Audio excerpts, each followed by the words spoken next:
Happy Friday, friends. A daily walk. We are here. We made it to the end of another week. Can you believe it? We are in April. We're getting closer to summer, and that's exciting. But, it's Friday, but Sundays are coming. What are you doing this weekend? You got plans? I hope that you're going to be in church. Hope you're going to be there worshiping with the people of God and serving in your local church. Let me just give a little shout out to those people who serve in the local church. Thank you for participating. Thank you. Whatever ministry you serve in at your local church, can I say, as a pastor of a congregation, thank you. Volunteering of your time. And there's such a blessing. Those of you who serve, you know what I'm talking about. There's a joy in serving the Lord. You look forward to it. And I think for those of you, maybe you haven't yet served in your local church, consider this an exhortation. Get involved. Fill out an application. Go through the process. Jump in somewhere. Just look for some area to serve. There's always opportunity to serve for those that have a servant's heart. And I would encourage you to pray about it.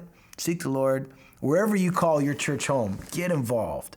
And there's a real element to your walk with the Lord that you don't want to miss in serving other people. So consider that a word. And pray about that. Let's go to 1 Corinthians chapter 3. I keep saying 2 Corinthians. I must really want to maybe we'll go to 2 Corinthians after first, but we got a long way to go. 1 Corinthians chapter 3, picking up in verse 5. Who then is Paul and who is Apollos, but ministers through whom you believed, as the Lord gave to each one? Now pause there for a moment. In the context, the previous verses, you remember from yesterday that Paul was calling out the Corinthian congregation for being carnal, and their carnality was expressed in their dividing into different camps. Some sided with Apollos. He was an eloquent, gifted speaker. The Corinthians liked that. Paul was kind of the founding pastor. He kind of got it started and, laid the groundwork, and people really appreciated that. The problem was God used both these men in different ways, but they were dividing and they were causing division within the church. So Paul says, listen, just to be clear, who's Paul? Who's Apollos? We're nobody. He calls themselves ministers. Do you know what the word minister means? It means servant.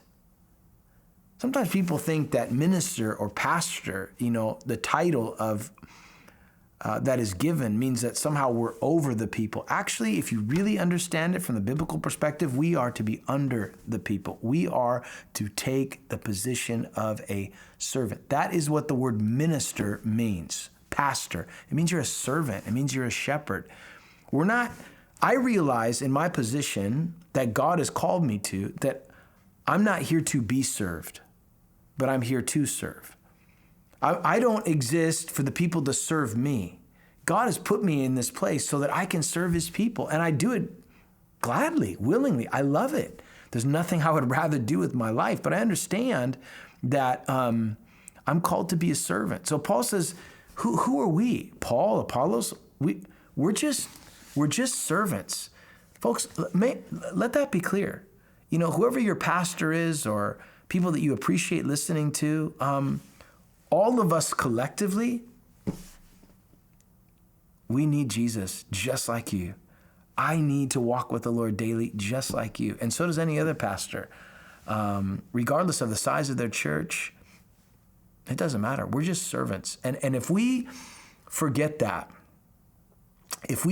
we're servants, then that is the road to being shelved and set down by the Lord. I don't ever want to forget what my calling is. I'm called to serve. And I want to remind myself of that. And it's good for me to read this. Paul said, who am I? Who's Apollos? We're just servants. The Lord gave to each one. Now notice the difference in their roles. In verse 6, Paul said, I planted, that is, I planted the church. Apollos, he watered. He came behind Paul and watered what Paul had planted. But notice this, but God gave the increase.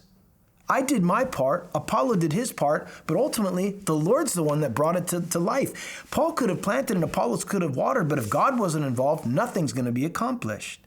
So all the glory belongs to the Lord. Then Paul says this, so then, or in light of that fact, so then neither he who plants is anything, nor is he who waters, but God gives the increase. He who plants and he who waters are one, and each one will receive his own reward according to his own labor.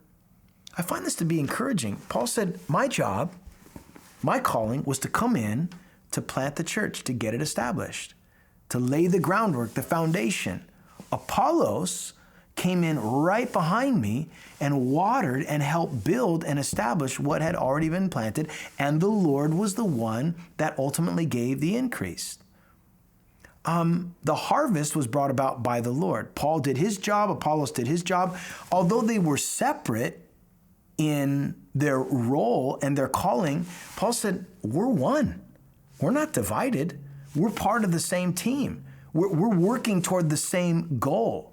So don't be dividing with one or the other. We don't see ourselves as separate. We see ourselves as one. We're in this together. We're working together. So neither he who plants or he who waters is anything ultimately.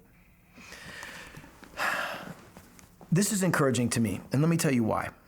You know, when I first started thinking about the ministry of evangelism, I remember thinking, man, if I don't talk to somebody about Christ and lead them to Christ right there on the spot, then maybe I failed. Maybe I didn't get it done. Maybe I should have closed the deal. Why didn't I finish it up? Oh man, I just feel like a failure as an evangelist. But the Bible indicates here that there are some who plant seeds. There are some that water seeds, but ultimately the Lord's the one that brings the harvest. So regardless of, and there have been times when I have planted, watered, and seen the harvest. And there's other times when I've planted, somebody else watered, somebody else got to reap the benefit of what I planted.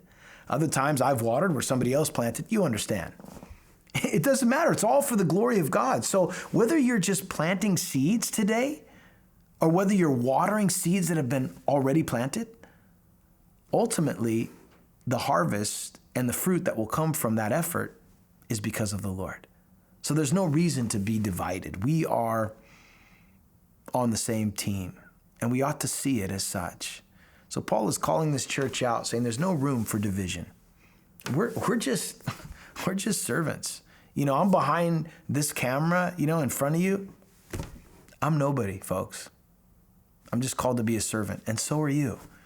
All the glory, all the praise belongs to one person alone, and that's Jesus. He's the only name ultimately that matters, the one that we're going to bow before and give praise and honor and adoration to. He alone is worthy of praise. So as you go into this weekend, let's sow the seed of the Word of God. Let's water the seeds that have been planted, and let's see the harvest that the Lord will bring about. May God bless you. Look forward to seeing you next week.